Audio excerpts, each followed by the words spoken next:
దైవమే నడుచుననీతో అపవాది హస్తమా నీవు శోధనలో పడి ఉన్నావు.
హలో, ప్రతి ఒక్కరికి ప్రభు పేరట నా హృదయపూర్వక వందనాలు చెల్లిస్తున్నాను.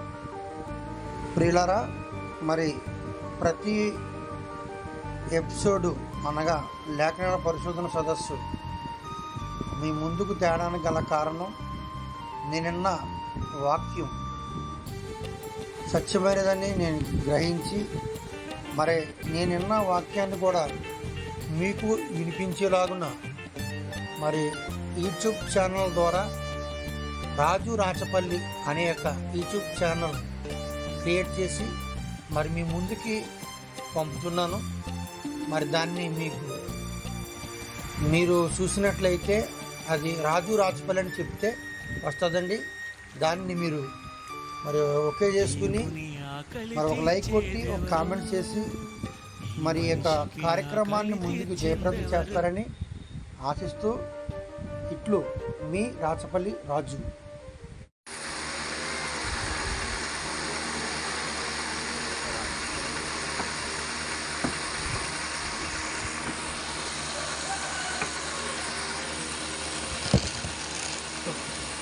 హలో, ప్రియమైనటువంటి దేవుని వారులారా, దేవుని యొక్క వాక్యం యొక్క ఘోష ఆవేదన మానవ సమాజాన్ని మార్చాలని, మనిషిని దేవుని యొక్క మార్గంలో నడిపించాలని దేవుని వాక్యము ఘోషిస్తుంది. ఒక మంచి మాట బైబిల్లో నుండి మనం చదివి మరిన్ని వాక్య భాగాల్లోనికి ముందుకు ప్రవేశిద్దాం. కీర్తనల గ్రంథము 71వ అధ్యాయము 17వ వచనాన్ని జ్ఞాపకం చేసుకున్నాం. కీర్తనల గ్రంథం 71వ అధ్యాయము 17వ వచనం. ఒకరు చదివేటప్పుడు మిగతా వారు సహకరించండి. చదువునండి. దేవా, బాల్యం నుండి నీవు నాకు బోధించుచూ వచ్చితివి, ఇంతవరకు నీ ఆశ్చర్య కార్యములు నేను తెలుపుచునే వచ్చి తిని. మహాచక్రవర్తి అయినటువంటి దావీదు గారు, దేవునికి ఇష్టడైనటువంటి దావీదు 40 సంవత్సరాలు ఇశ్రాయేలు యూదా సామ్రాజ్యాన్ని పరిపాలించిన దావీదు గారు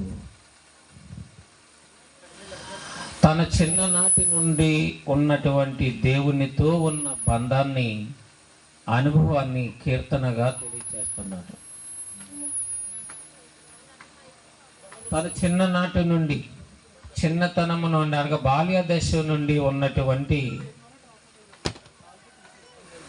అనుభవాన్ని యావత్ నరజాతికి ఒక మంచి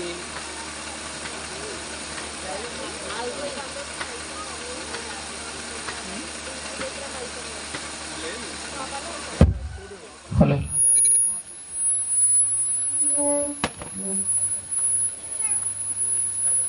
కూర్చో. చాలా సులువుగా మన సిస్టమ్ పెడితే సరిపోతుంది. పెద్ద ఇబ్బంది, డబ్బులు ఖర్చు పెట్టవలసిన అవసరం లేదు. అదే ఏ ప్రాబ్లం అని చెప్తున్నాను, కన్ఫ్యూజ్ అవుతున్నాయి. అప్పుడు కరెక్ట్గా పర్ఫెక్ట్గా మనకు ఉన్నది సరిపోతుంది. వాక్యం వినబడ్డాను ఎక్కువ విస్తారంగా వ్యర్థంగా ఏమీ చేసుకుంటుంది. 71:17 వచనంలో, దేవా, బాల్యము నుండి నీవు నాకు బోధించుచు వచ్చితివి. ఒక మానవ జీవితములో ప్రతి మనిషి నోట, ప్రతి మనిషిలో నుండి రావలసిన కృతజ్ఞతతో కూడిన మాటలు ఇలా రావాలి. బాల్యము నుండి నీవు నాకు బోధించావు అంటున్నాడు. మరి ఈనాడు బాల్యము నుండి నాకు బోధించావు అని ఎవరు మాట్లాడుతున్నారు? ఒక వివాహమైన స్త్రీ మాట్లాడుతుందా? వివాహమైన పురుషుడు మాట్లాడుతున్నాడా? కుటుంబాలు కలిగిన వారు మాట్లాడుతున్నారంటే ఎవరు ఇలా దేవుణ్ణి మహిమపరిచే విధంగా మాట్లాడటం లేదు, దేవుణ్ణి మహిమపరిచే విధంగా సంభాషించటం లేదు.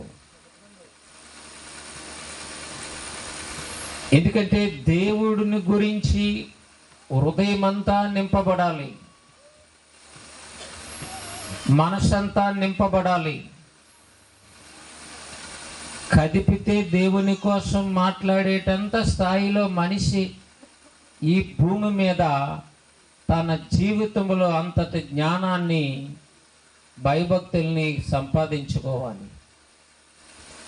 కానీ నాడు క్రైస్తవులైన వారికి కానీ, క్రైస్తవేతరులకు కానీ దేవుని గురించి తెలియలేదు. కానీ చిన్ననాటి జ్ఞాపకాలు, యవన దశలో ఉన్న జ్ఞాపకాలు, వృద్ధాప్యంలో ఉన్న పరిస్థితులు, వారు పడిన కష్టాలు, ఇబ్బందులు, ఇలాంటివన్నీ జ్ఞాపకం వస్తాయి. కానీ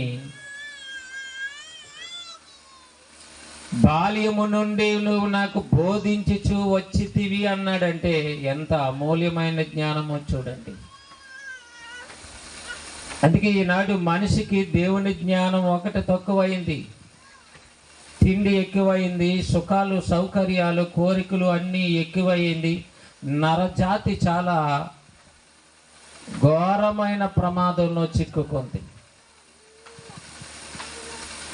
అలా చిక్కుకోవడానికి గల కారణము దైవజ్ఞానం లేకపోవటం. దైవజ్ఞానం లేకపోవటానికి గల కారణము తల్లిదండ్రుల్లో భయభక్తులు లేకపోవటం. ఆ తల్లిదండ్రులకు వారు తల్లిదండ్రులు నేర్పించకపోవటం.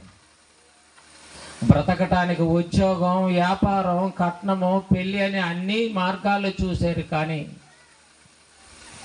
భూమి మీద మనిషిగా తను బ్రతకటానికి అర్హత గల జ్ఞానాన్ని ఏ తండ్రి, ఏ తల్లి ఇవ్వలేదు. మా అమ్మ ఎంత ఇచ్చింది, మా నాన్న అంత ఇచ్చాడు, అత్తగారు ఎంత ఇచ్చారు,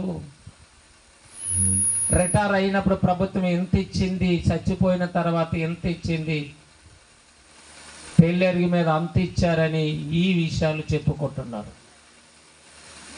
అందుకే మనుషుల జీవితాలు బాగోలేదు, నర సమాజం పరిస్థితి బాగోలేదు, ఘోరమైన దుస్థితిలో ఉంది. దేవుని దగ్గరికి వచ్చినా సరే లోకపు ఏడుపే. బోధకులు కూడా అలా అలవాటు చేశారు, లోకపు ఏడుపే. మీ ఏడుపు మేము ఏడుస్తామంటున్నారు, వాళ్ళకి తెలియక బైబిల్ అనేది మహాజ్ఞానమైనటువంటి గ్రంథం. అది దేవుని మనస్సులో నుంచి వచ్చిన మాటలు. ఏ దేవుడైతే కావాలని మనిషి కోరుకుంటున్నాడో ఆ దేవుడే నీతో ఉంటే ఏ సమస్య లేదు కదా, నీకు ఏ సిక్కులు లేవు కదా, ఏ శోధనలు లేవు కదా. కాబట్టి భూమి మీద ఉన్న ప్రతి మనిషి జీవితం ఆయుష్ కలిగి, ఆరోగ్యం కలిగి, సౌకర్యంగా బ్రతకాలి అంటే దేవుడు బాల్య దశ నుండి నేర్పించిన జ్ఞానము అవసరమై ఉన్నది. అది ఎంత అవసరమో ఆ జ్ఞానాన్ని స్వీకరించినట్టు వారు బైబిల్లో ఎంత గొప్పవారయ్యారో దేవుని గ్రంథం చెప్తుంది. దైవ జ్ఞానాన్ని కాదని ఎంతో గొప్పవారయ్యి మరలా వారు మట్టి కరిచారు, గడ్డి తిన్నారు, దెబ్బ తిన్నారు, నరకానికి వెళ్ళిపోయే లిస్టులో ఉన్నారు. అది కూడా బైబిల్ చెప్తుంది. కాబట్టి అన్నిటికీ ప్రారంభం మన యొక్క బాల్య దశ. ఒక చిన్న ఆకారములో మన పుట్టిన పిల్లలను చూస్తే మనకు ఆనందం. బాల్య దశలో ఉన్నవారు ఆ పిల్లలను మీద ఉన్న ఇష్టం, నిజంగా ఇష్టం ఉన్నట్లయితే ఎదిగిన తర్వాత కూడా, వయసు వచ్చిన తర్వాత, వారికి ఆయుష్కాలం అనుభవిస్తున్నప్పుడు కూడా అందంగా ఉండాలి, ఆనందంగా ఉండాలి, సంతోషం కలగాలి. అలాంటి పరిస్థితుల్లో ఉండాలి అంటే దేవుని ఒడిలో ఉండాలి, దేవుని స్థానములో ఉండాలి. దేవుని స్వాధీనములో ఎవరైతే ఉంటారో వారు ఈ విధంగా మాట్లాడటానికి, దేవుని కొరకు బ్రతకటానికి అవకాశం ఉంటుంది. కానీ ఈనాడు పిల్లలంటూ ఉన్నారు, కానీ గర్భఫలం దేవుడిచ్చే బహుమానమే, కానీ బహుమానం యొక్క విలువ తెలియలేదు. ఎవరు కూడా దేవుని స్వాధీనంలో వారిని ఉంచలేదు. దేవుని స్వాధీనంలో ఉన్నటువంటి వ్యక్తి చదువు లేకపోయినా ప్రారంభములో ఆయన గొర్రెలు కాపరిగా ఉన్నా సరే దేవుని మీద ఆలోచన, జ్ఞాపకాలు కలిగి ఉన్నాడు. దేవా, బాల్యము నుండి నువ్వు నాకు బోధించుచునే వచ్చితివి. బాల్యము నుండి బోధిస్తున్నాడట, బాల్యము నుండి బోధిస్తున్నాడు. అంటే ఎలా బోధించాడు, ఎక్కడ బోధించాడు అంటే ఇశ్రాయేలు ప్రజలకు దేవుడు ఏం చెప్పాడంటే ద్వితీయోపదేశ కాండము 6వ అధ్యాయము 6వ వచనాన్ని జ్ఞాపకం చేసుకుందాం. చూడండి, ఇది దావీదు గారు పుట్టక ముందు మాట. ఇశ్రాయేలులు అరణ్యములో నడుస్తున్నప్పుడు దేవుడు తెలియచేసిన సంగతులు. నేడు నేను నీకు ఆజ్ఞాపించు ఈ మాటలు నీ హృదయములో ఉండవలను. నీవు నీ కుమారులకు వాటిని అభ్యాసింపచేసి, నీ కుమారులకు వాటిని అభ్యాసింపచేసి. అభ్యాసం ఏటట? నీ కుమారులకు నా మాటలను అభ్యాసింప చేయాలి. మొదటేమో మనకు లోక జ్ఞానం, శతకలబడినప్పుడేమో దేవుడు. పూర్తిగా మనిషి పతనమైపోయినప్పుడు, చివరి క్షణంలో ఉన్నప్పుడు దేవుడు. కానీ దేవుడు ఎప్పుడు చెప్తున్నాడంటే వారికి బాల్య దశలోనే నీ కుమారులకు వాటిని అభ్యసింప చేయండి. ఏటిని? నా ఆజ్ఞలు, నా కట్టడలు, లేక నా ధర్మశాస్త్రం, నా లేఖనాలు, 66 పుస్తకాలతో కూడిన మహాజ్ఞాన గ్రంథంలో ఉన్న దేవుని మనస్సులో ఉన్న మాటలు. ఇప్పుడు దేవుని మనస్సులో ఉన్న మాటలు ఏ మనస్సులో ఉన్నాయండి? ఏ మనస్సులోని ఏ మనుషులలోని లేకే శత శదారం లోకపు జనరల్ నాలెడ్జి, లోకపు ఆలోచనలు అవే తెలియనికని అవి హృదయం నింపుకున్నట్టు. ఎంత తుచ్చమైన పరిస్థితిలో ఉందో చూడండి సమాజం. సమాజంలో బ్రతకాలంటే భయం, సమాజంలో ప్రయాణం చేయాలంటే భయం, వ్యాపారం చేయాలంటే భయం, ఉద్యోగం చేయాలంటే భయం, ప్రయాణం చేయాలంటే భయం, ఏం చేయాలనే భయమే. ఎవరు వీళ్ళు? మనుషులే, నరులే, నరజాతి మధ్య నరులే బ్రతకలేని పరిస్థితి. జాగ్రత్త జాగ్రత్త జాగ్రత్త జాగ్రత్త అంటూ మోసపోతున్నాం, దెబ్బతింటున్నాం, నష్టపోతున్నాం. దీనంతటికీ కారణము యావత్తు ప్రపంచము ప్రారంభం నుండి దేవుణ్ణి పై భాగంగా పెదవులతో మాత్రమే దేవుణ్ణి ఆరాధించారే కానీ దేవుణ్ణి దేవునిగా ఆరాధించలేదు. దేవుడు అంటే నువ్వు నిలబడాలి. దేవుడు అన్నాడు, ఆయన చెప్పిన మాట ప్రకారంగా అవసరం అయినప్పుడే నీ పెదవిప్పాలి, నీ కాలు కదలాలి. అలా ఉండాలి భయభక్తులు, భక్తి అంటే. అలా ఉన్నవారు దేవుని పక్షాన్ని బ్రతకగలరు, సమాజానికి మేలు చేయగలరు. దేవుడిచ్చిన ఆయుష్కాలాన్ని 120 సంవత్సరాల ఆయుష్కాలం ఇచ్చాడు జలప్రళయము ముగిసిన తర్వాత. ఆ సమయంలో ఆ కాలాన్ని నువ్వు అనుభవించగలవు. ఏ కాలము సుఖమో, ఏ కాలాన్ని శ్రమో, ఏ సమయము రోగం వస్తుందో తెలియని పరిస్థితి. ఎవరు క్షేమకరంగా లేరు. ఎందుకంటే దేవుని మాటలు బాల్య దశలో నుంచి ప్రకటించమని దేవుడు చెప్పినా, ప్రకటించినా సరే బాల్య దశలో వారు వినటం లేదు. ద్వితీయోపదేశ కాండాన్ని రెండోసారి ఉపదేశించిన ఉపదేశం ఇది. రెండోసారి మరలా మోసే గారు ఉపదేశించిన ఉపదేశం అని అర్థం. అది చూడండి, అరాజ్యం 6-7 వచనాలు. నీవు నీ కుమారులకు వాటిని అభ్యసింపచేసి నీ ఎంట కూర్చున్నప్పుడు, త్రోవను నడిచినప్పుడు, పండుకొనున్నప్పుడు, లేచినప్పుడును వాటిని గురించే మాట్లాడాలి. వాటిని గురించే మాట్లాడాలి. నువ్వు కూర్చున్నప్పుడు, నువ్వు లేచినప్పుడు, నువ్వు నిలబడినప్పుడు, నీ పిల్లలతో ఉన్నప్పుడు, నీ భార్యతో ఉన్నప్పుడు వీటిని గురించి మాట్లాడాలట. మీ వాళ్ళు ఎలా చేశారు, మీ వాళ్ళు అలా ఇస్తానన్నారు, ఎలా చేశారు, అలా ఏదేదో విషయాలన్నీ మాట్లాడుకుంటున్నారు. ప్రతిరోజు ఎవరినో నిందించుకుంటున్నారు, పొరుగు వాళ్ళని నిందిస్తున్నారు. కానీ దేవుడి మాటలు ఎంత ఉన్నతమైనవో చూడండి. అలాగెవరున్నారండి అని అనకండి. దేవుని గ్రంథములో రాయబడిన భక్తులు ఉన్నారు. ఆ భక్తుల్ని దేవుడు పాఠంగా వ్రాయించాడు, ఊరకనే చెప్పటం లేదు. అలాగని దేవునికి ఎవ్వరూ లేరని అనటం లేదు. నేను 66 పుస్తకాలలో దేవునికి కావలసినంటి వారు అంకెలలో లెక్కించవలసిన భక్తులు ఉన్నారు, లక్షల్లో కాకపోయినా. ఎందుకంటే ప్రతి క్షణములో ఆయన గురించి మాట్లాడాలి. ఆయన గురించి కాదండి, ఇతరుల గురించి మాట్లాడావు బాగుంటుందని పరిస్థితి. టెన్షన్ అండి నీకు. దేవుని గురించి మాట్లాడు. ఇగో గంటన్నర కూర్చొని పెట్టి దేవుని గురించి మాట్లాడతాను, ఏ ప్రాబ్లము ఉండదు. ఒకవేళ మీకు ఏవైనా లోపాలు ఉంటే సరి చేసుకుంటారు, అవును కదా అని అనుకుంటారు. అదే 10 నిమిషాలు ఎవరితో అయినా మాట్లాడండి, ఎవరితో అయినా డిస్కషన్ చేయండి, అల్లరైపోద్ది. చివరికి గొడవ వచ్చేస్తుంది. రే మీ ఇద్దరు కలిసి ఉండకండ్రా అంటారు, అందరూ ఒక చోట ఉండకండ్రా అంటారు. ఇప్పుడు అందరం కలిసి ఎవరి గురించి మాట్లాడుకుంటున్నాం? దేవుడు మనకు తెలియచేసిన మహాజ్ఞానం.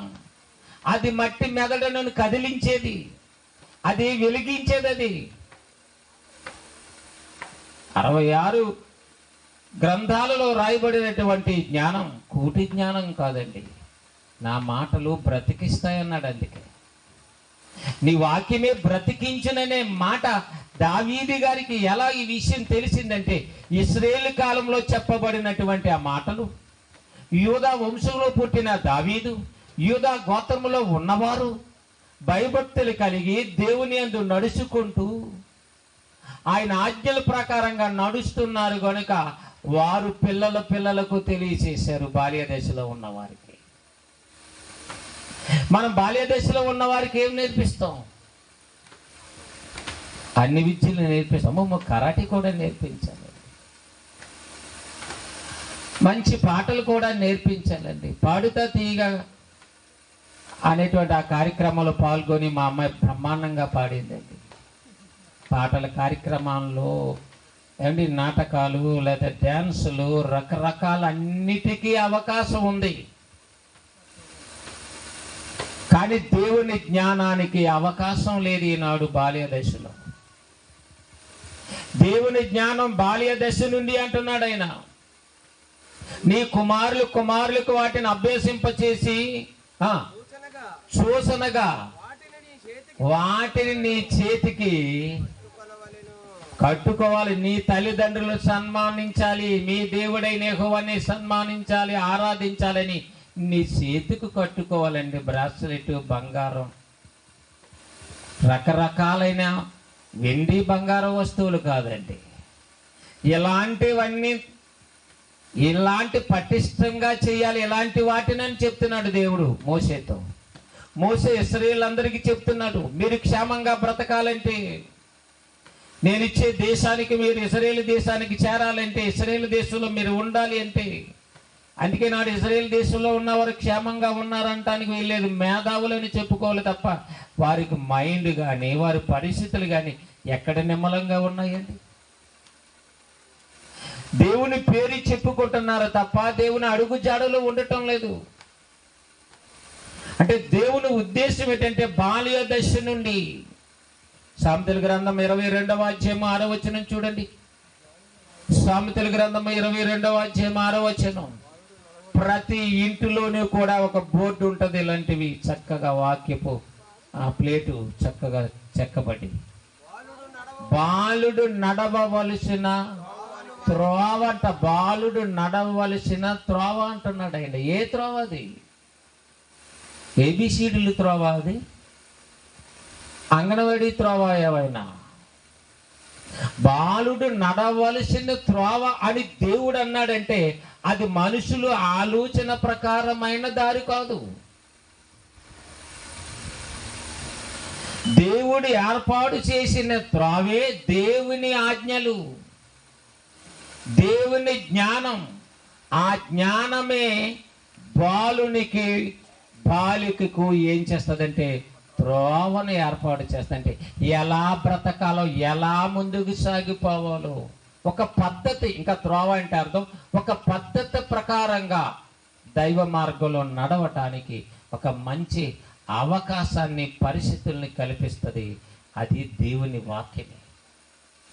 బాల్య దశలో నేర్పించాలంటున్నాడా? అదే విషయాన్ని ద్వితీయోపదేశకాండంలో చెప్తున్నాడు. అదే విషయాన్ని ప్రసంగి గ్రంథంలో చూడండి 12వ అధ్యాయం 2వ వచనంలో. ప్రసంగి గ్రంథం 12వ అధ్యాయం 2వ వచనంలో చక్కని మాట సొలొమోను గారు చెప్తున్నారు. నీ బాల్య స్పష్టంగా ఆగిపోక, నీ బాల్య దినములందే నీ సృష్టికర్తను స్మరణకు తెచ్చుకోవాలి. బాల్య దినములందే సృష్టికర్తను స్మరణకు తెచ్చుకోవాలంటే బాలుడికి ఏం తెలుస్తుందండి? అమ్మా నాన్నకేమో గొడవలు, అమ్మా నాన్నకేమో ఉద్యోగాలు, అమ్మా నాన్నలకేమో ప్రయాణాలు. ఇంకా బాల్య దశలో సృష్టికర్తను జ్ఞాపకం చేసేవారు ఎవరు ఉన్నారు?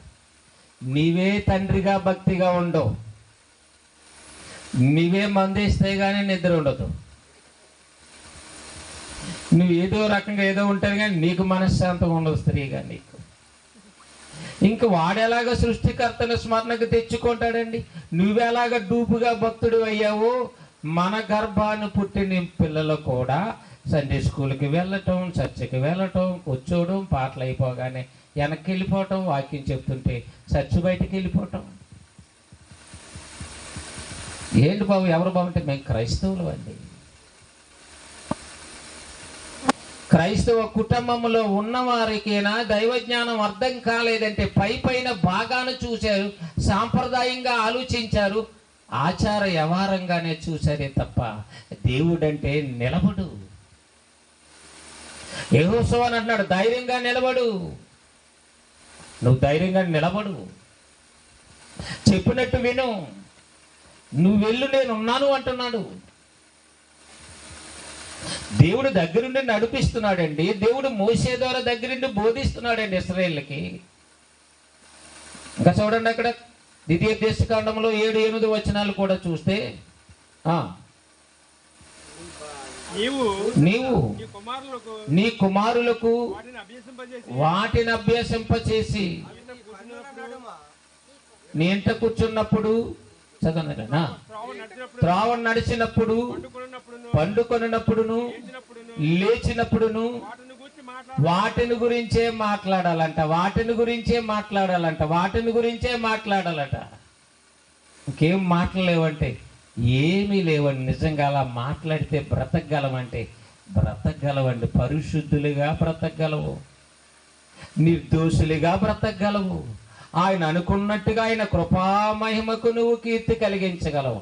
ఆయన గురించే మాట్లాడుతూ ఉంటే మన మనసు దేని మీద ఉంటే అదే కదండి చేస్తాం. లోకం మీద ఉంటే లోకం మీద, ధనం మీద ఉంటే ధనం మీద, ఎవరి మీద ఉంటే దాని మీదే, శరీరం మీద ఉంటే శరీరం మీద ఆ కోరికలు నెరవేరుస్తాం. అందుకని బాలుడు ఏ విధంగా త్రోవన నడాలు అనే విషయాన్ని సొలొమోను గారు చెప్పకముందు మోషే ద్వారా చెప్పిస్తున్నాడు దేవుడు. అందుకే సొలొమోను తండ్రి దావీదు గారు చెప్తున్నారు, దేవా బాల్యము నుండి వీటన్నిటిని ఏం చేస్తున్నా, నేను బోధించుచు వచ్చి తిని, ఇంతవరకు నీ ఆశ్చర్య కార్యములు నేను తెలుపుచూనే వచ్చి తిని. ఇంతవరకు నీ ఆశ్చర్య కార్యాలే, ఎక్కడికి వెళ్ళినా ఏ కార్యక్రమానికి వెళ్ళినా నీ గొప్పలే, నీ గొప్పలేదండి. ఎవరైనా భోజనాలు చేసేటప్పుడు వాక్యం గురించి మాట్లాడుకుంటూ తింటారా అండి? డ్రైవింగ్ చేసేటప్పుడు దేవుని గురించి ఆలోచిస్తారా? ఎప్పుడు ఆలోచించరండి. అంచేతే వారు హృదయము బాల్యము నుండి చెడ్డది. జలప్రలయం ద్వారా ఎందుకు తుడిసివేశాడు? లేక రెండవ రాకడ యేసు ప్రభు వచ్చిన తర్వాత అందరికి నిత్యమైన నరకదండను ఎందుకు ఇవ్వాలనుకుంటున్నాడు ఆయన? బాల్యము నుండి చెడ్డది గనుక. నరుల హృదయం బాల్యము నుండి చెడ్డది. చుట్టూ ఉన్న సృష్టిని, ప్రకృతిని, శరీరాన్ని అన్నిటినీ ఆకర్షిస్తుంది. దేవుణ్ణి ఆకర్షించాలంటే చాలా కష్టం. ప్రతి దాన్ని ఆకర్షిస్తుంది. కానీ దేవుణ్ణి ఆకర్షించాలంటే తల్లిదండ్రులుగా నువ్వు నిలబడు. అదే కుటుంబం గురించి పాడారు పిల్లలు. కుటుంబం అంటే మోషేదే అని. మోషే కుటుంబం అంతా దేవుని సేవలో ఉంది. ఇశ్రాయేలు ప్రజలు అరణ్యంలో నడుస్తున్నప్పుడు వారు సేవా పరిచర్యలో ఉన్నారు. కారణం వారి తల్లి, వారు ఎంతో ఇబ్బందుల్లో చెరలో ఉన్నప్పుడు కూడా కష్టపడి దేవుణ్ణి ప్రార్థిస్తూ ఒక బిడ్డనిస్తే, గర్భములో ఉన్నప్పుడు ప్రార్థించి, గర్భం రాకముందు ప్రార్థించి, పుట్టిన తర్వాత 3 నెలలు ఆ బిడ్డ ఏడుపు వినపడకుండా, రాజు ఆజ్ఞకు గురి కాకుండా, కత్తికి బలి కాకుండా పెంచింది. చివరికి నైలు నదిలో విడిచిపెట్టింది. దేవుని మీద భారం విడిచిపెట్టి. అందుకనే శత్రువులు ఇంట భోజనం సిద్ధపరిచాడు దేవుడు మోషేకు. దేవుణ్ణి ఎవడన్నాడు? యెహోవా ఎవడు? ఆయన నేను ఎరగను అన్నాడు. అలాంటి శత్రువు ఇంటిలో సేపుగా పెట్టాడండి. దేవుని నువ్వు నమ్మితే, దేవునికి నువ్వు అప్పగిస్తే నీ బిడ్డను తీసుకెళ్లి సేపుగా దేవుడు ఉంచుతాడు. లోకపు పరిస్థితులు అన్ని విషయాల్లో చిక్కుకున్న మనమే తల్లిదండ్రులుగా ఉన్న వారము దైవ సంబంధమైన ఆలోచనలతో నడవకపోతే దేవుని పిల్లలుగా ఇలాగే ఉండాలనే పట్టుదల నీకు లేకపోతే నీ తర్వాత వచ్చే తరానికి ఏమొస్తుంది చెప్పండి? పట్టుదల వస్తుందా? వంకర మార్గం వస్తుందా? నువ్వు నిజంగా నడిస్తే నిదానం, వెనకాల ఉన్నవారు నిదానంగా నడుస్తారు. వాళ్ళ గురించి కన్నీరు కార్చవలసిన పని ఉండదేక. అయ్యో నా పిల్లలు ఏమైపోతారనే బాధ నీకు ఉండదు. ఎంచేదంటే దైవ మార్గంలో నడుస్తున్నారు అనుకోండి, చాలా సంతోషం. అది దేవుని ఆజ్ఞ ప్రకారంగా ప్రతి మాట తెలియాలి, ప్రతి మాటలో ఉన్న లోతుల్లో ఉన్న రహస్యం తెలియాలి. అవన్నీ తెలిస్తేనే. కానీ దేవుడు బాల్యం నుండి చెబుతున్నా ఏం చేస్తున్నారో చూడండి సమాజం. 48వ అధ్యాయము ఎస్ఐ గ్రంథం 48వ అధ్యాయము 8వ వచనం. అవి నీకు వినబడలేదా? నీకు తెలియబడనే లేదా?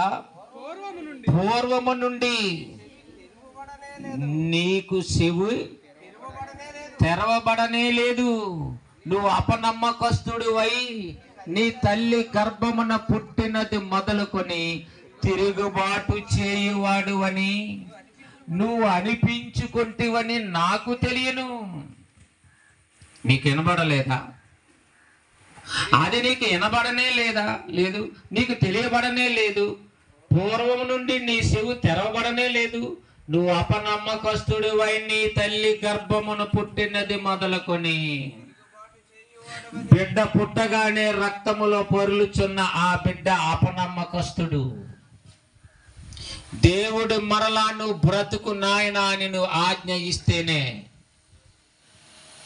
అపనమ్మకస్తుడు అయి ఉన్నావు. నువ్వు నీ తల్లి గర్భమునది పుట్టినది మొదలుకొని తిరుగుబాటు చెయ్యవాడివని అనిపించుకుంటువని నాకు తెలియను అంటున్నాడు ఇశ్రాయేలును ఉద్దేశించి. ప్రవక్త ద్వారా వారి బ్రతుకును బయట పెడుతున్నాడు. యెషయా ప్రవక్త ద్వారా. యాకోబు అంటే ఎంతో ప్రేమ అండి దేవునికి. యాకోబు అని గారాబంగా పిలుస్తున్నాడు కదా, ఇశ్రాయేలు అని గారాబంగా పిలుస్తున్నాడు కదా. అంటే ఇంతకీ యాకోబే తప్పు చేశాడంటే యాకోబే తప్పు చేశాడని కాదు, ఆయన గర్భం నుండి వచ్చిన తరతరాలు దేవుని మాటను దాటిపోతున్నారు. యాకోబు దేవుని ఇష్టాన్ని నెరవేర్చడానికి సిద్ధపడ్డాడు, దేవుని జ్ఞానం మీద ఆనుకున్నాడు. కానీ ఆయనకు 12 మంది పిల్లలు పుట్టడం, 12 మందికి ఇంకా ఈజిప్ట్ దేశంలో సంతానం కలగటం, ఆ సంతానాలు అక్కడికున్న అలవాట్లు మరి విదేశీ అలవాట్లు కాదండి. స్వదేశీ అలవాట్ల కంటే విదేశీ అలవాట్లు బాగుంటాయి. అమ్మగారి ఇంటి దగ్గర అలవాట్ల కంటే అత్తగారి ఇంటి దగ్గర అలవాట్లు ఇంకా వేరుగా ఉంటాయి. మా అమ్మ అలాంటిది కాదండి అంటారు. ఇక్కడ నువ్వు అప్పుడు అలా అనుకుంటావు. నువ్వు నీకేం తెలుసా హృదయం అమ్మ మనసు, అక్కడికి వెళ్ళిన తర్వాత మారిపోద్ది.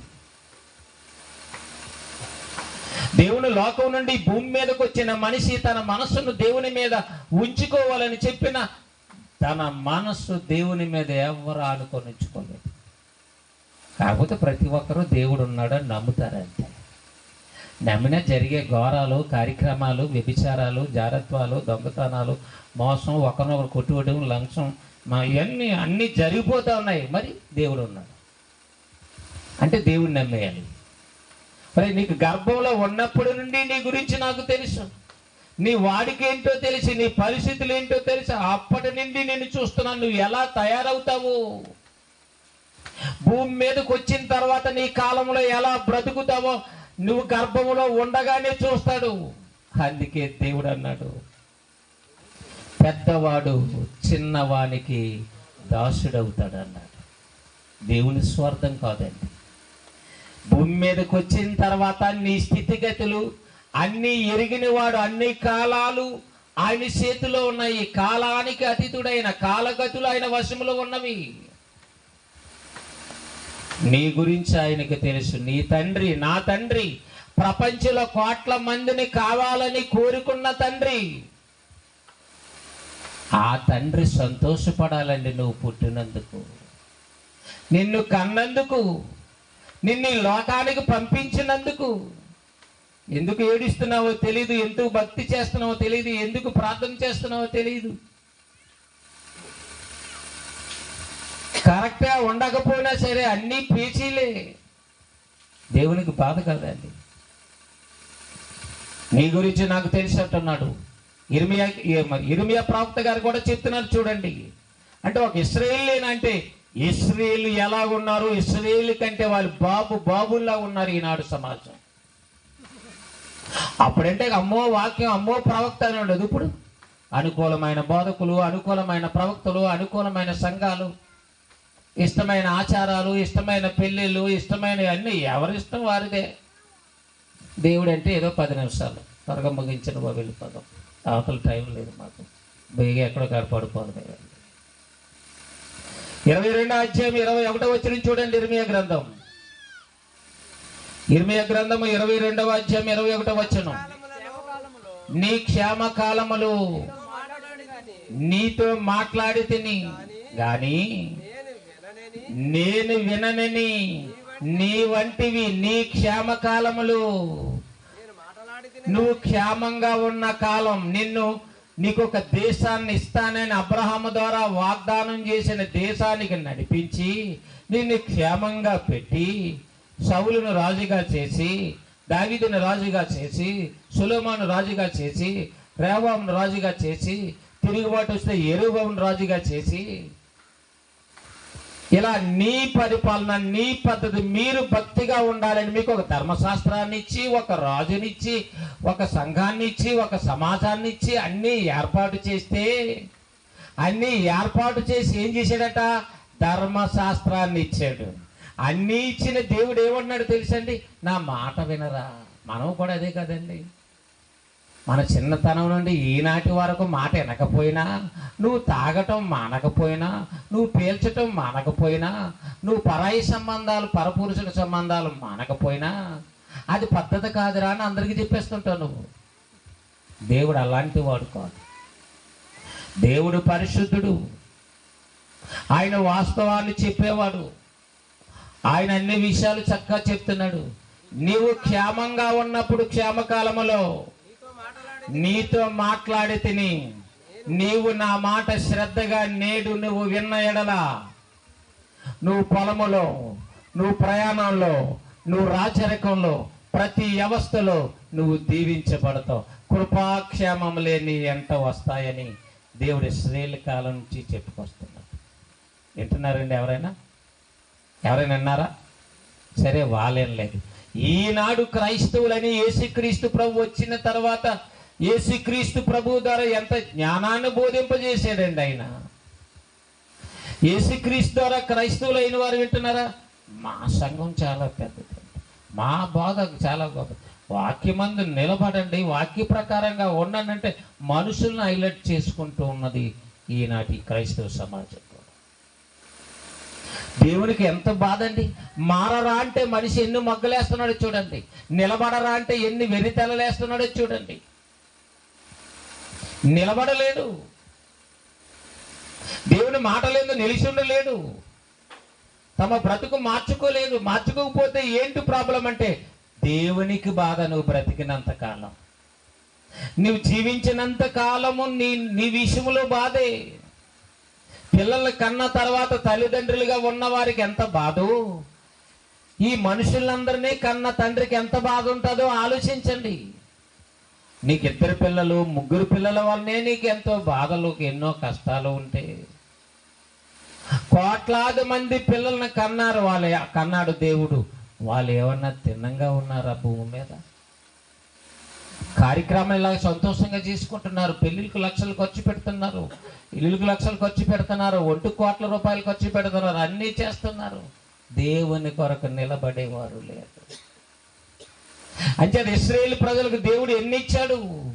మానవ ప్రపంచానికి దేవుడు ఏమి ఇచ్చాడంటే 6 దినాల రెక్కల కష్టార్జితాన్నంతా మనకే దారపోసాడండి. అదే సృష్టి. అలాగే మనకు ఒక మంచి ఉన్నతమైన ఆకారాన్ని కూడా అవయవాలతో అమర్చి ఈ లోకానికి పంపించాడు.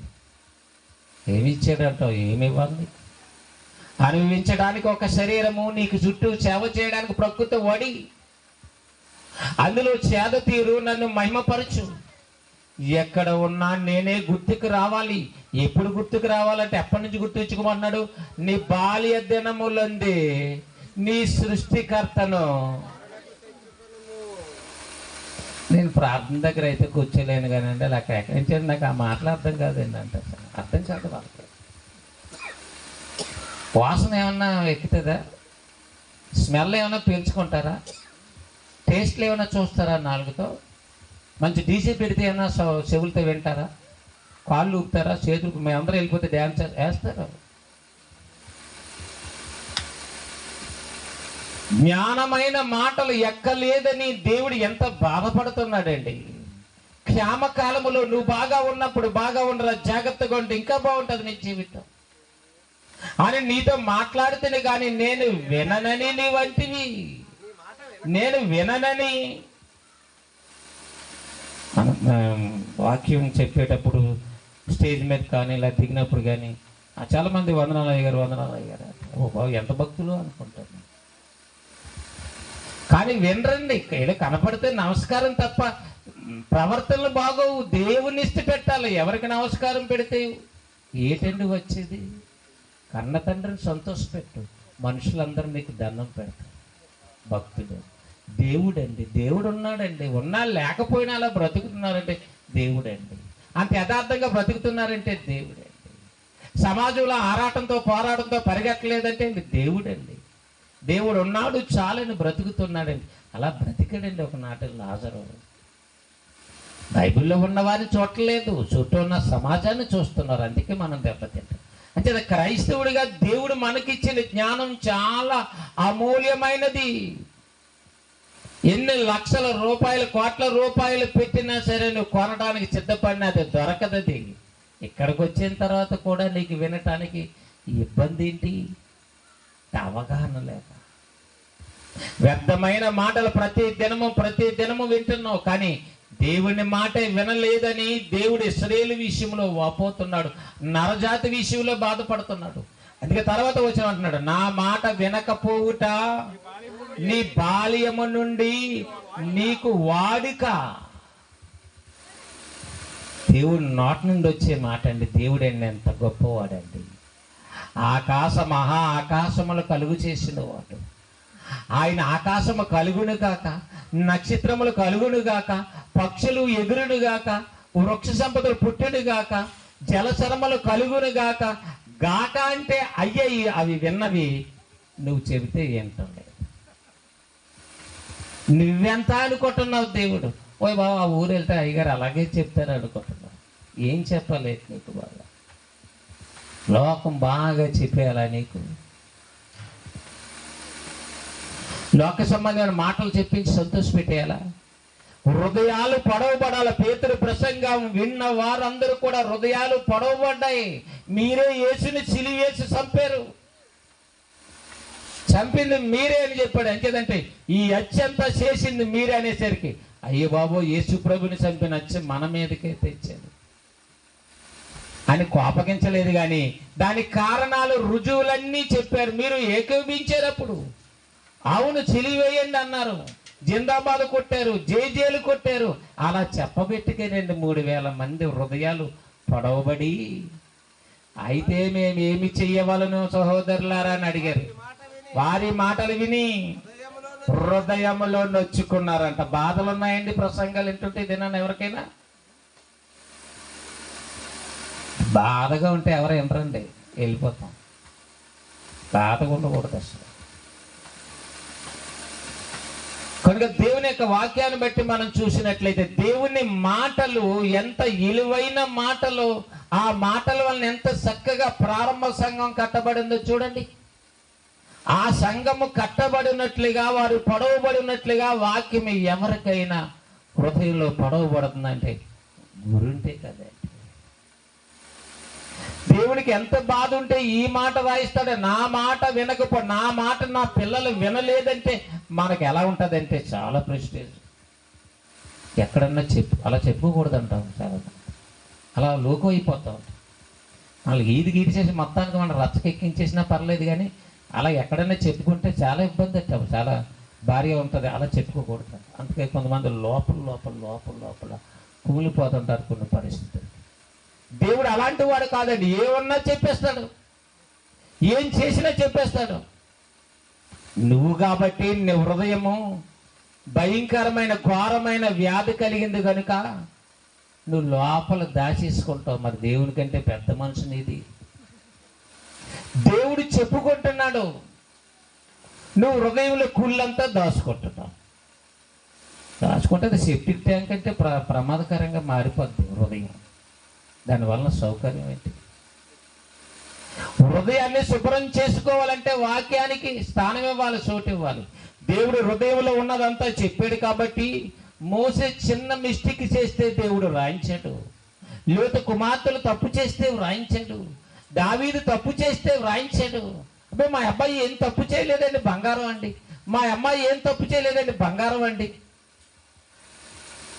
అని నువ్వంటావు. కానీ దేవుడు అలాగంట. తప్పు చేసిన వాడు తప్పు చేశాడు. అది దేవుడిని మనసించేదంటే దేవుడు పరిశుద్ధుడు, మీ దేవుడైన నేను పరిశుద్ధుడును. నువ్వు పరిశుద్ధుడు పరిశుద్ధుడు పరిశుద్ధుడైన ప్రార్థన చేస్తావు తప్ప కనీసం పరిశుద్ధంగా ఉండాలనే ఆలోచన రావు. మరి పెదవులంటే ఎలా వచ్చేస్తుందో ప్రార్థన, కాలక్షేపం మాటలు చెప్పేస్తాం. ప్రార్థన మాట ఎంతో, ప్రవర్తన ఎంతో, బ్రతుకు కూడా అంతే విధంగా ఉండాలి దేవుడు అనగానే. అప్పుడు భూమి మీద ఉన్న ప్రతి కుటుంబము అది దేవుని కుటుంబం అవుతుంది. భూమి మీద ఉన్న కుటుంబాలలో ప్రారంభ కుటుంబాల దగ్గరికి వెళితే నోహావు కుటుంబం ఒకటే దేవుని దృష్టిలో నీతిమంతుడిగా నీతియుక్తంగా కనిపించింది. అది నోహావును బట్టి. ఒక ఇంటి యజమాని నడుచుకుంటున్నాడు కాబట్టి ఇంటి యజమాని తన భార్యను, తన కొడుకులను, తన కోడల కోసం దేవుడు ఒక వాడనే కట్టించాడు. మంచి కుటుంబం, మంచి నాయకుడు, మంచి యజమాని, మంచి తండ్రి. వాక్యం లేని కాలంలో దేవుడు ఉన్నాడని నమ్మాడు, యథార్థంగా బ్రతికాడు. అలా బ్రతకాలి భూమి మీద. కుటుంబాలుగా దేవుడు చేస్తున్నాడని ఒక ప్రార్థన పెట్టుకొని, కృతజ్ఞత కూడిక పెట్టుకొని భోజనాలు పెడితే సరిపోదు. దేవుని కొరకు నిలబడు. దేవుడు నీకు అన్నీ చేశాడా? అన్నీ చేసిన దేవునికి నువ్వేమి ఇవ్వగలవు? యెహోవా నువ్వు చేసిన ఉపకారములన్నిటికీ నేను ఆయనకి ఏమి చెల్లించగలను అంటున్నా దావీదు. బేదవాడా? ఆ స్థాయికి ఆ వచనం రాసేసరికి, ఆ కీర్తన రాసేసరికి బేదవాడు కాదండి, కోటీశ్వరుడండి. 2 లక్షల మణుగుల బంగారాన్ని దేవాలయం కోసం సొంతంగా పోగు చేసి భద్రపరిచి తన కొడుకు ఇచ్చాడు. ఇంకా ఎంతో ఆస్తి, ఎంతో ఐశ్వర్యాన్ని పొందుపరిచాడు. అయినా సరే వాటితో దేవునికి కృతజ్ఞతను మనం చెల్లించలేము. దేవుని నామాన్ని బట్టి బ్రతకాలి, దేవుని కొరకు జీవించాలి. అలాంటి మంచి ఆలోచనతో బ్రతికినటువంటి మహనీయుడు. అందుకే దేవా వచ్చి తరం వారికి నీ గురించి నేను చెప్తాను, తెలుపుచునే వచ్చి అంటే ఆయన బ్రతుకు కాలం అంతా ఎవరి గురించి చెప్పాడైనా? దేవుడు ఎంత గొప్పవాడో చెప్పాడు. దేవుని కోసం బ్రతికి చూపించాడు. అందుకే ఈనాడు భూమి మీదకి వచ్చినటువంటి ప్రతి మనిషి భూమి మీద తమ జీవిత కాలంలో దేవుడు ఎంత గొప్పవాడో నిరూపించుకోవలసిన అవసరత ఉంది.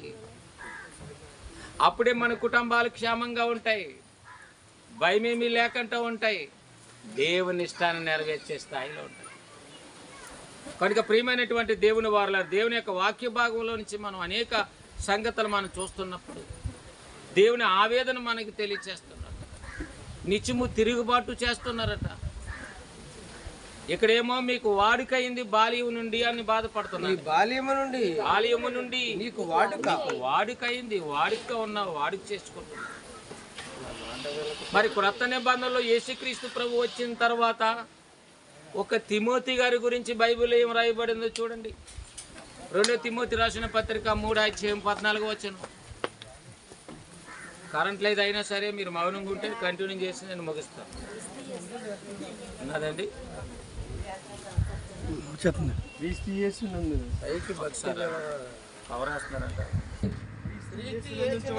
మూడో అధ్యాయము 14 వచ్చిన 2 తిమోతి రాసిన పత్రిక. క్రీస్తు యేసునందుంచవలసిన విశ్వాసము ద్వారా రక్షణార్థమైన జ్ఞానం మీకు కలిగించుటకు శక్తిగల పరిశుద్ధ లేఖనములను బాల్యము నుండి నువ్వు ఎరుగుదువు గనుక. శక్తిగల పరిశుద్ధ లేఖనం, పరిశుద్ధ లేఖనం.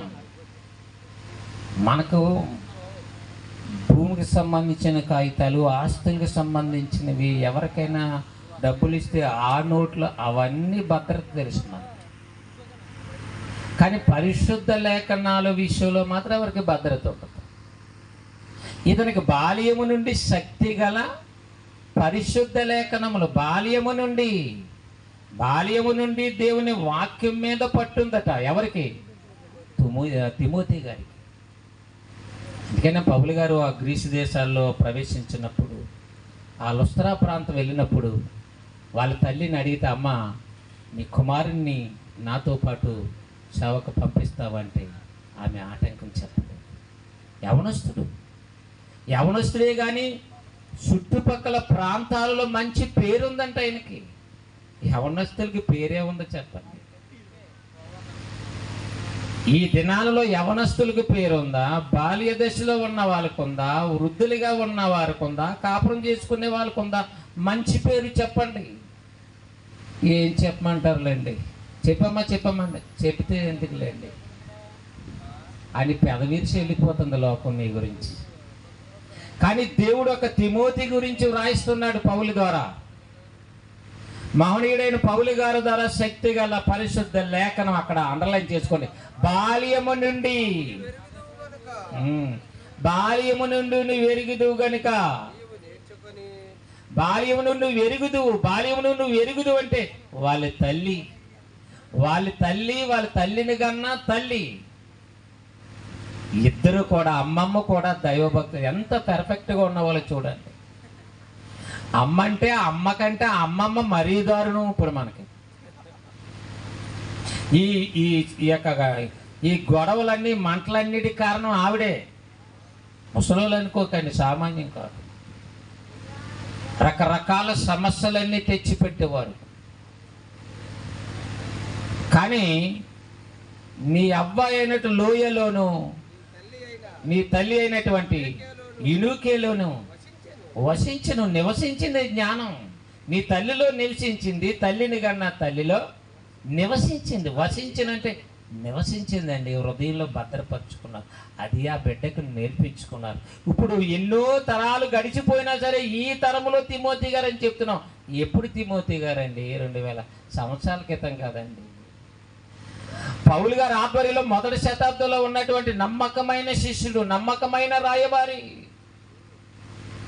మరి ఆయనకి ఎలా వచ్చిందంటే బాల్య దశలో అంత దైవభక్తిలో ఉండడానికి కారణం ఎవరంటే తల్లి. ఆ తల్లి కూడా, కన్న తల్లి కూడా అలాంటిదేనంట. వారిలో ధర్మశాస్త్రం నివసించింది. ఇప్పుడు మనం ద్వితీయోపదేశకాండం 6, 7, 8 వచనాలకు వెళ్తే అక్కడ దేవుడు చెప్పింది అడపా అక్కడక్కడ కొద్ది మనుషులు పటిష్టంగా నిలబడ్డారు కాబట్టి భక్తులు నిలబడ్డారు.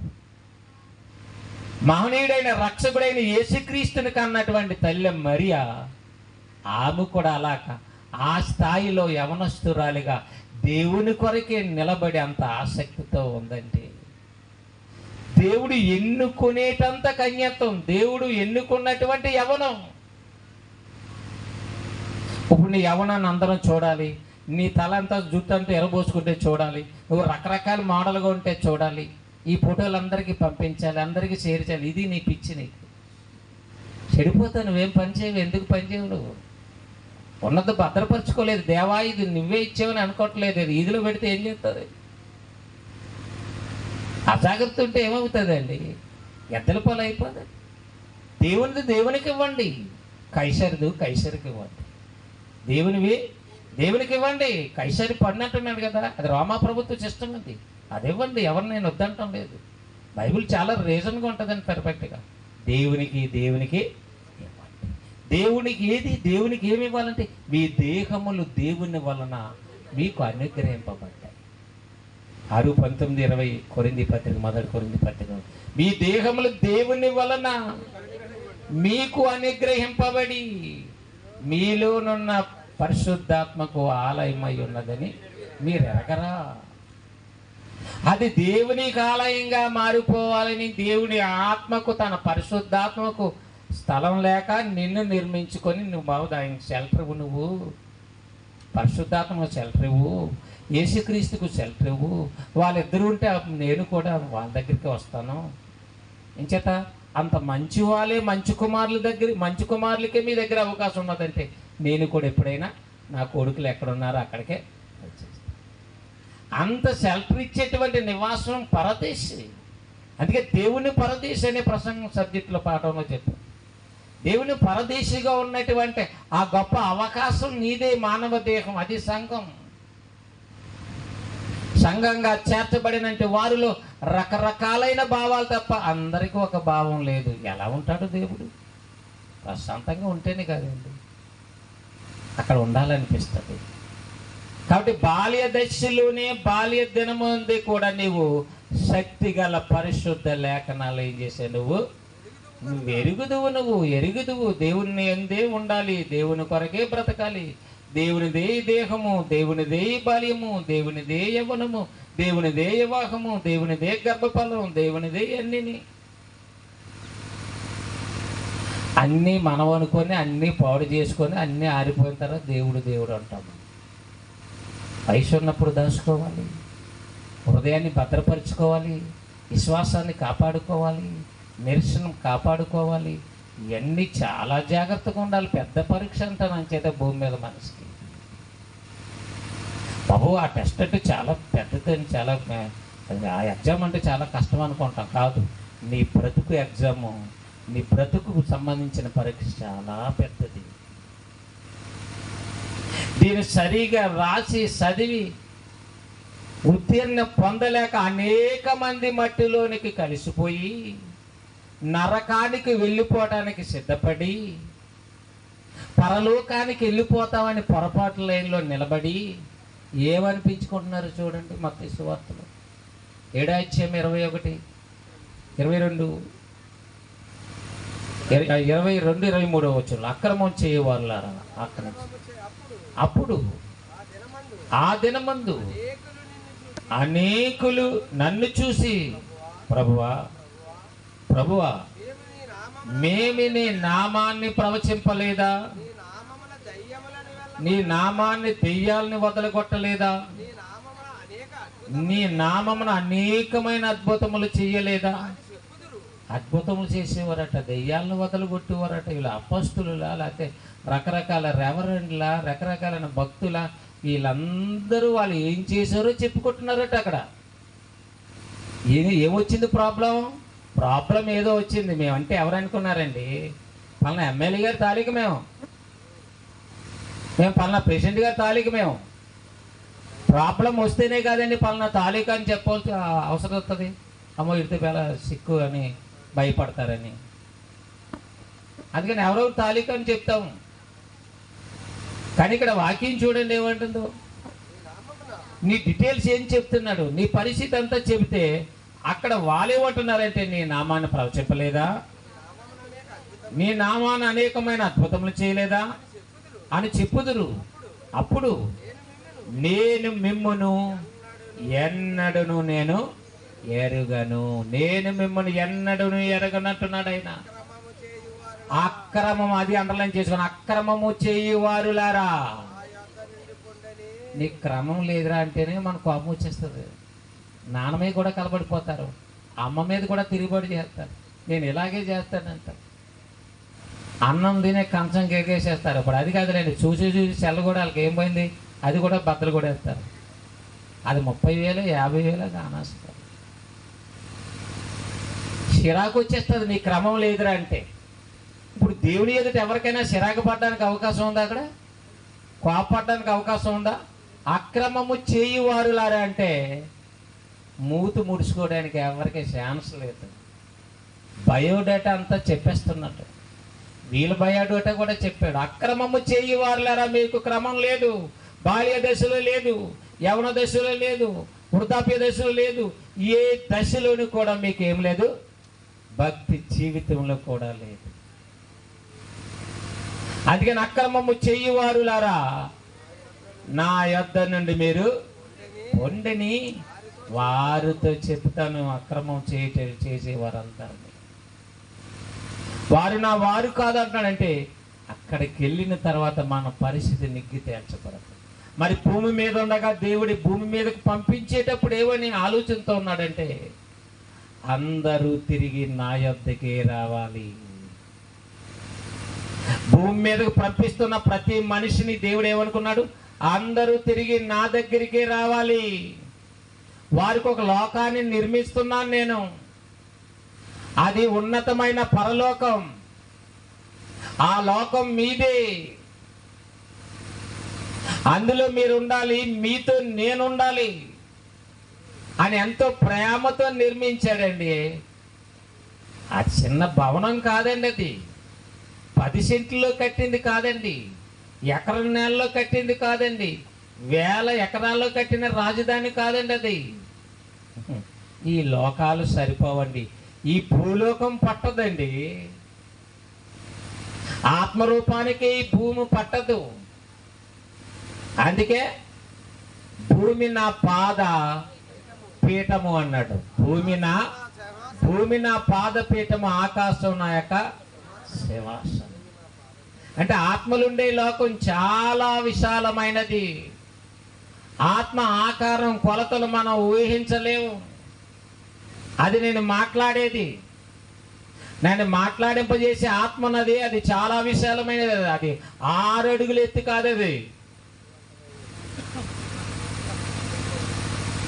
మా ఆకార ఆవిర్భావం కలిగిన రూపాన్ని దేవుడు మనలో పెట్టి, ఈ రూపం ఉండాలంటే భూమి మీద సరిపోదరా? భూమి మీద ఉండటానికి మీకు సెట్ చేసిన మానవ శరీరం సరిపోద్ది. నా దగ్గర బ్రతకటానికి మీకు ఉన్నతమైన లోకం మీతో ఉండాలని ఈ లోకం చేశాను. మీరందరూ కావాలని భూలోకం చేశాను. మీరందరిని చేసిన తర్వాత అపవాది తప్పు చేస్తే వాడి కోసం పాతాళ లోకం చేశాను. కానీ ఇప్పుడు నేను అనుకున్న లోకం కంటే నేను అనుకోలేని లోకానికి మీరు ఏం చేస్తున్నారు? జారిపోతున్నారు. బాధ కాదండి. దెయ్యాలు పాతాళ లోకానికి వెళ్ళటానికి భయపడుతున్నాయి. దేవుడి కుమారుడా, పాతాళ లోకానికి మమ్మల్ని మీరు పంపించొద్దు, మాకు ఇంకా టైం ఉంది, చాలా మంది మనుషులు మార్చాలి, ప్రపంచ దేశాల్లో ఉన్న వారిని మార్చాలి. అది పల్లెటూరా, పట్టణమా, మహా సిటీయా, గ్రేటర్ సిటీ, ఎక్కడ ఉన్న వారిని అయినా సరే అపవాది ఆవరిస్తుంది. ఎవరికి వాక్యం అందుకే ఎక్కలేదు.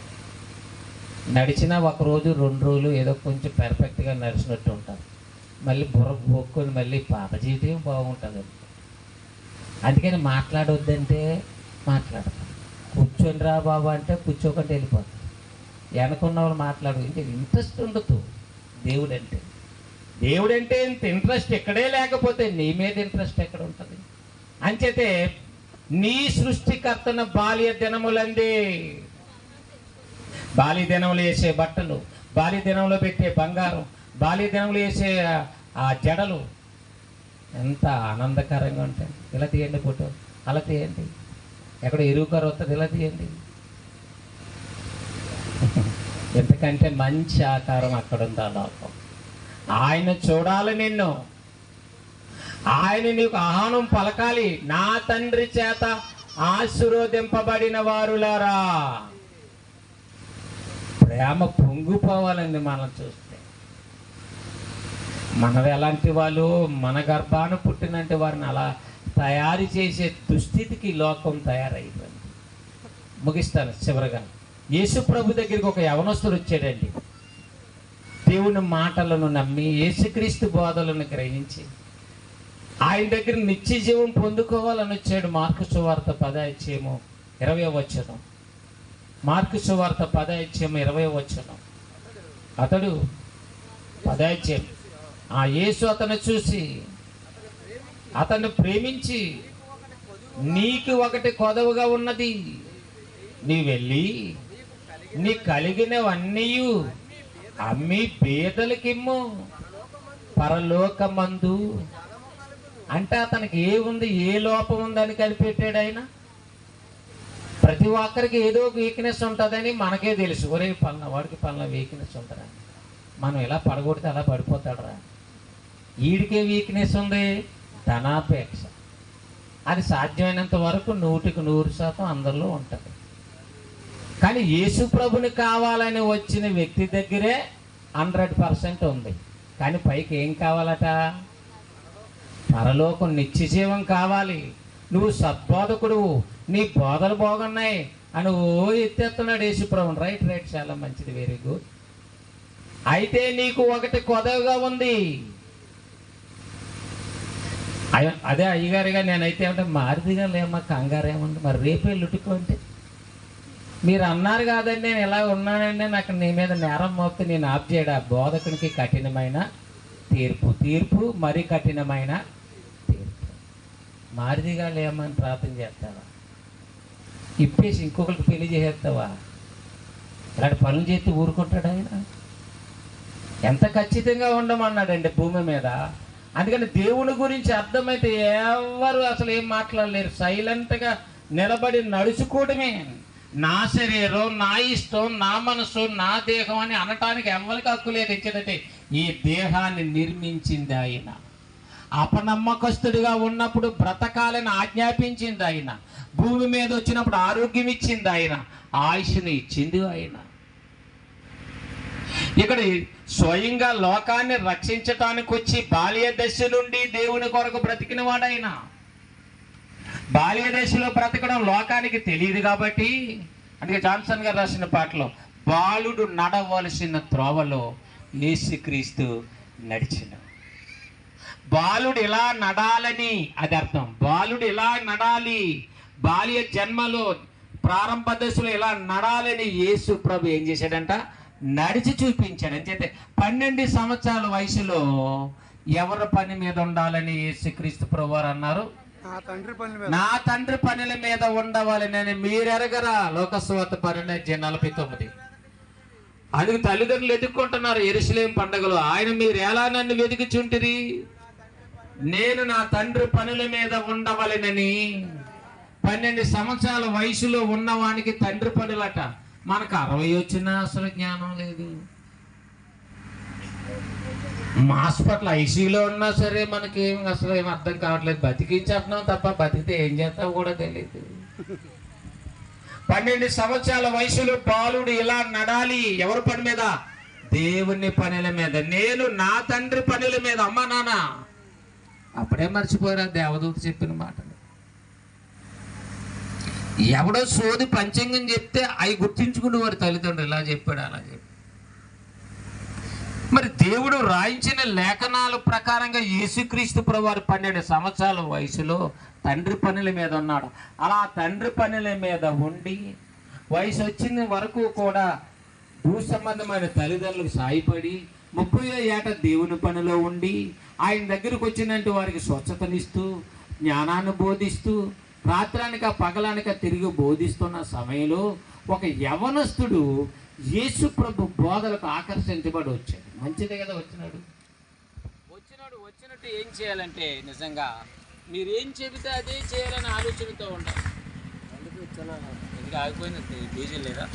21 నరహత్య చేయవద్దు.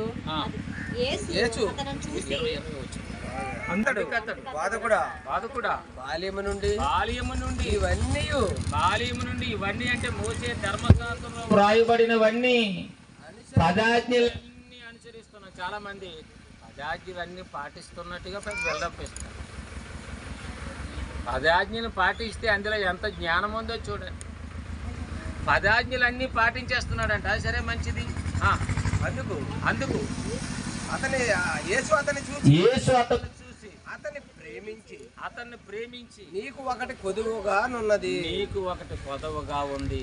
నీవు వెళ్ళి నీకు కలిగినవన్నీ అమ్మి బేదలకి పరలోకమందు నీకు ధనము కలిగిన ఆస్తిపాస్తులు అమ్మేమన్నాడు. ఎవరికైనా సంపాదించిన కోట్ల రూపాయలు విదేశీ సొమ్ము ఏమన్నా అందరికి పంచిపెట్టమన్న దారాలుగా వచ్చినయే పంచిపెట్టడు, ఇంకేమిస్తాడు?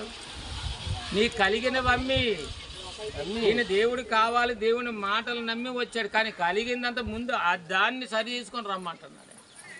అంటే దేవుని మార్గాన్ని, దేవుని రాజ్యానికి ఏది ఆటంకం అంటే ధనాపేక్ష. ఈ ముందేమన్నాడు, బాల్యం నుండి అన్నీ నేర్చుకుంటున్నాడంట. మరి ఇది నేర్చుకున్నాడు? ధనమును నమ్మిన వాడు పాడైపోయినని సొలొమోను గారు చెప్పాడు.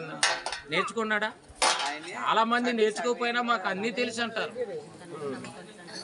కాబట్టి ప్రియమైనటువంటి దేవుని వారులారా, దేనికి వాక్యాన్ని బట్టి ఆలోచన చేసినట్లయితే యేసుక్రీస్తు ప్రభువారు బాల్య దశ నుండి తండ్రి ఇష్టాన్ని నెరవేర్చినట్టు, తండ్రి సంకల్పాన్ని నెరవేర్చినట్టు వాడు. అంచేత ప్రతి ఒక్కరూ ఎవరిని చూడాలంటే భూమి మీదకి వచ్చిన యేసుక్రీస్తు ప్రభువారిని చూడాలి. భూమి మీదకి వచ్చిన యేసుక్రీస్తు ప్రభువారి కంటే ముందుగా వచ్చిన యోహాను చూడండి. ఆయన తల్లి గర్భంలో ఉండగానే గంతులు వేస్తున్నాడట. ఏం చేత? ఎలిజబెత్ భక్తురాలు, మరియ భక్తురాలు చూడండి, లోకాసు వార్తలో ఉంటది. ఎలిజబెత్ గర్భంలో ఉన్న శిశువు గంతులు వేస్తుందంటే 41, 42 వచనాలు చూడండి, అక్కడ ఉంటది లోకాసు వార్త. ఎలిజబెత్ మరియ యొక్క వందన వచనము చెవిని పడగానే వినగానే ఆమె గర్భములో శిశువు గంతులు వేసింది. అంటే గర్భములో పుట్టిన తోడనే అంటున్నాడు. నువ్వు ఎలాంటి వాడో తెలిసి అంటున్నాడు. ఇప్పుడు యోహాను గారు ఎలాంటి వాడని చెప్తుంది? తల్లి గర్భంలో శిశువు ఏం చేస్తున్నాడట? గంతులు వేస్తున్నాడు. ఏమిని? మరి యొక్క వందన వసము వినగానే నా రోగం నీకు రాను అంటే గెంతులు వేస్తున్నాడా? ఏంటంటే గర్భంతో ఉన్న వాళ్ళు గొడవ ఆడుకోరా? గర్భిణీ స్త్రీలు కూడా గొడవ ఆడుకుంటారు, బాలింతరాలు స్త్రీలు కూడా గొడవ ఆడుకుంటారు. కానీ గర్భంతో ఉన్నటువంటి ఎలిజబెత్ దగ్గరికి ఎవరు వచ్చారు? మరియమ్మ గారు వచ్చారు పలకరించడానికి. ఇంత వృద్ధాప్య దశలో దేవుడు మంచి ఏంటి, ఆవిడ వయసు ఏంటి, ఈవిడ వయసు ఏంటి? అసలు ఎవరినొస్తున్నా అంత పరామర్శించడానికి వెళ్తారా? ఎవరితో జడ వేయించుకుందాం, ఎవరి చేత రొంగులు వేయించుకుందాం, ఎవరి చేత ముగ్గులు ఎట్టించుకుందాం తిరుగుతూ ఉంటారు. అదే కదా, నా డ్రెస్ బాగుందా లేదా, మాగా నా డ్రెస్ బాగుందా లేదా, బాగుందా, చాలా బాగుంది, నన్ను చేసుకుంటావా? ఇలా ఎటకారం ఆడడానికి కాలం అంతా గడిచిపోద్దారు. ఇదే కదా మన జీవితం. మరి మరియమ్మ ఏంటండి, ఆ వృద్ధాప్య దశలో గర్భవతి అయిన ఆమె దగ్గరికి వెళ్ళిపోయింది. ఎంత భక్తురాలండి! ఎవరు వస్తే ఏమన్నా కుదిరిగా ఉంటారా? అసలు కుదిరిగా ఉండే ఒక రోజు వస్తుంది, అది తప్పనిసరిగా కూడా అప్పుడు చాలా వేదనకరమైనటువంటి పరిస్థితుల్లోకి వెళ్ళిపోతుంది. కానీ ఇక్కడ ఆమె వెళ్ళి వందనాలమ్మ అని చెప్పగానే ఆమె గర్భంలో శిశువు ఏం చేస్తున్నారు? ఆమె గర్భంలో శిశువు, ఎలిజబెత్ గర్భంలో శిశువు గంతులు వేస్తుంది. గంతులు వేస్తుందంటే తల్లిదండ్రులు ఎలా ఉండాలి చెప్పండి? భక్తి పరులుగా ఉంటే, దైవభక్తి కలిగి ఉంటే లోపల ఉన్న శిశువు వందనం వచ్చిన వినగానే అర్థమవుతుంది. ఏమన్నా తిట్టుకున్నా అర్థమవుతుంది, చిరంజీవి పాట అన్నా అర్థమవుతుంది, పవన్ కళ్యాణ్ జయన్నా సరే శిశువులు అన్ని లోపల ఇవన్నీ గమనిస్తాం. అప్పటి నుంచి బాల్య దశ నుండి నిన్ను ఎరుగుదని అంటున్నాడు. గర్భములో ఉండగానే నేను ఎరిగి తిని దేవుని తెలుసు. బబులోని దేశం కోసం ఏమంటున్నాడు చూడండి, చివరి మాట 47వ అధ్యాయం ఎస్ఐ గ్రంథం 47వ అధ్యాయం 12వ నీ బాల్యము నుండి ప్రయాసపడి అభ్యసించిన నీ కర్ణ పిశాచి తంత్రములను నీ విస్తారమైన చకునములను బబులోని దేశం, ఇరాక్ దేశం, ఆ దేశం కోసం దేవుడు దానికి జరగబోయే ప్రమాదాల కోసం క్రీస్తు పూర్వం 700 సంవత్సరాల క్రితమే బైబిల్లో వ్రాయించాడు. వాడు ఏమి నేర్చుకున్నాడంట? బబులోని చక్రవర్తులు బాల్యము నుండి నువ్వు ప్రయాసపడి అభ్యసించిన నీ కర్ణ పిశాచ తంత్రములు. అంటే ప్రారంభం నుండి బాల్యం నుండి ఏం నేర్చుకుంటున్నారంట? కర్ణ పిశాచి తంత్రముల, రకరకాలైన తంత్రముల, రకరకాలైన మంత్రాల, రకరకాలైన ఎత్తుకు పై ఎత్తుల చిన్ననాటి నుండి నేర్చుకుంటున్నారు. బాల్యము నుండి నువ్వు ఎలా నేర్చుకున్నావు? నీ తల్లి చెప్పకే కదా. అదే బబులోని చక్రవర్తి నెబుకద్నెజరు తల్లి భక్తురాలైతే అతను ఆ కర్ణ పిశాచ తంత్రం నేర్చుకోకంటూ అతని కొడుకు బెల్షజర్ నేర్చుకోకంటా ఉండాలంటే ఇతను అలా ఉండాలి. కానీ అలా లేరు. ఎందుకంటే ఈ పాఠంలో తల్లిదండ్రుల కోసం ఉంది, పిల్లల కోసం ఉంది, దేవుని కోసం ఉంది. అన్ని విషయాలు ఇమిర్చి దేవుడు పొందుపరచు. ఇంకా బాల్యము నుండి నీవు ప్రయాసపడి అభ్యసించిన నీ కర్ణ పిశాచ తంత్రములు విస్తారమైన చకునములను చూపుటకు నిలువము. అవి ఒకవేళ నీకు ప్రయోజనకరములగునేమో. ఒకవేళ నీవు మనుషులను బెదిరింతువేమో. వాటన్నిటిని బట్టి నిలబడు, నువ్వు జయించగలవేమో అని ఒక బబులోని సామ్రాజ్యాన్ని హెచ్చరించారు. కనుక ప్రియమైనటువంటి వారులారా, ఒక బాల్య దశలో ఉన్నటువంటి తిమోతి గురించి దేవుడు చెప్తున్నాడు. గర్భములో ఉన్నటువంటి బాప్తీసమిచ్చే యోహాను గురించి దేవుడు రాయించి గంతులు వేస్తున్నాడు. అలా ఉండాలంటే భూమి మీద ఉన్న ప్రతి తల్లి, ప్రతి తండ్రి, ప్రతి కుటుంబం దేవుని కోసం బ్రతకాలి, దేవుని కోసం ఆరాటపడాలి. దేవుని మీద ఎవరు తిరుగుబాటు చేయటానికి వీల్లేదు. కానీ ఈనాడు తిరుగుబాటు అనేది ప్రతి ఒక్కరికి అలవాటైపోయింది. మేము భక్తులం కాదా అనుకుంటున్నారు, కానీ ప్రవర్తన వలన తిరుగుబాటు, చేసే పనులు తిరుగుబాటు, మాట్లాడే మాటలు తిరుగుబాటు, చేసే కార్యాలన్నీ తిరుగుబాటు. ఏదో సరదా అంటారు, అన్నీ తిరుగుబాటు పనులు తప్ప ఒకటి విధేయత గల పని ఎప్పుడు కనిపించదు. అంచేత నరజాతిని బట్టి దేవునికి బాధ కలిగింది. అందుకే నేను మనుషులను కానీ భూమి మీద గొప్పవారిగా చేసి వారి నా మీద తిరుగుబడి ఉన్నారు అంటున్నారు. ఏమంటే వారులారా, ప్రతి ఒక్కరు భూమి మీద ఉన్నటువంటి తల్లి, తండ్రి, కుటుంబం దేవుని యొక్క మార్గంలో ఉండాలని నేను హెచ్చరిక ముగిస్తున్నాను. ప్రార్థన చేసుకుందాం. ఇంత అడవడి అంటే అన్నీ పెట్టుకోండి, కానీ ఇంత సౌండ్ సిస్టమ్ ఇలాంటివి అన్నీ పెట్టుకోకండి. సౌండ్ కరెక్ట్గా పెట్టుకుంటే అన్ని ప్రాబ్లం ఉండదు. చక్కగా వాక్యం ఆటంకం ఉండదు. మధ్యలో ఈ ప్రాబ్లమ్స్ ఎలాగ ఉంటున్నాయి కాబట్టి అన్నీ చక్కగా చేయగలిగే పిల్లలు మరి ఏర్పాటు చేసుకోండి. చక్కగా ప్రార్థన చేసుకోవచ్చు.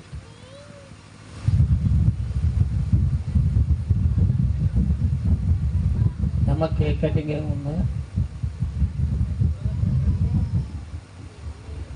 అంటే ఏంటి కేక్ ఏమైనా అలాంటివి ఏమంటే తెచ్చుకుని బాబు.